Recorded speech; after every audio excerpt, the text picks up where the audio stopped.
Hello there, gentle people. This is Loy. I hope all is well on your end of the planet. Today I'm going to share with you some new paint that I got recently, and this is gouache. It's called Himi, and I think they're from China.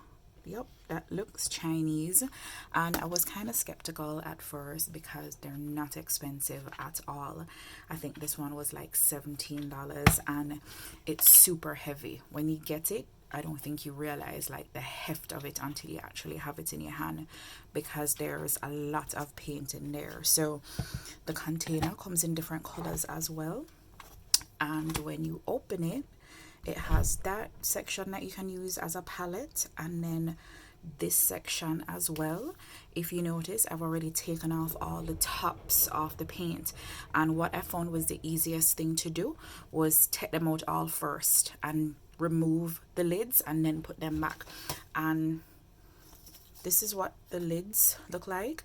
So again, instead of just peeling them off one by one, just remove all the pots from the container, take all the lids off, and then put them back in, because that makes it like a little less messy. And again, this is gouache, so it's a water-based medium.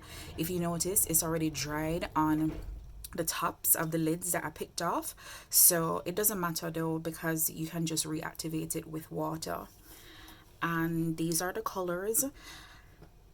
The labels have Chinese on them, so the cool thing is you could pretty much name all the colors if you wanted to, just give them your own special name. So I really like them. Like I said, I wasn't too sure because they're not expensive at all, but I find them to be a really nice quality.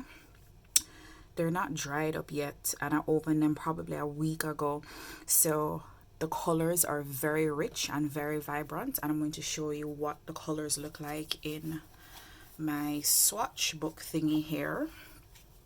So as you can tell, let me just scoot this up a little bit.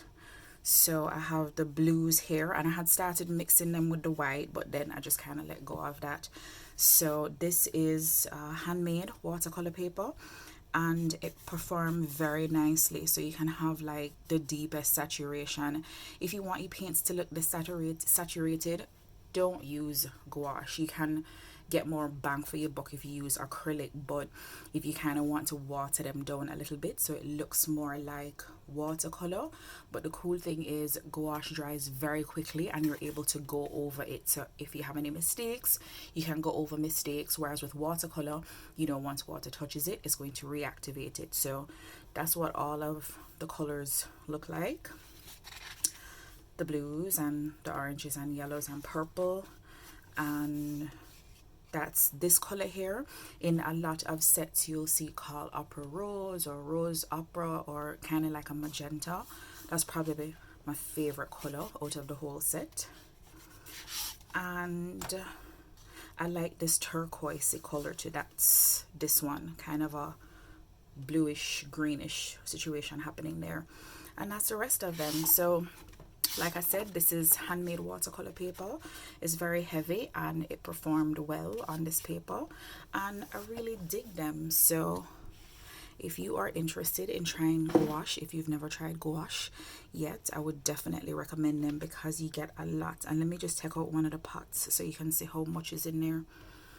That's a lot of gouache. You could do a lot of painterly damage with this stuff, in a good way, of course.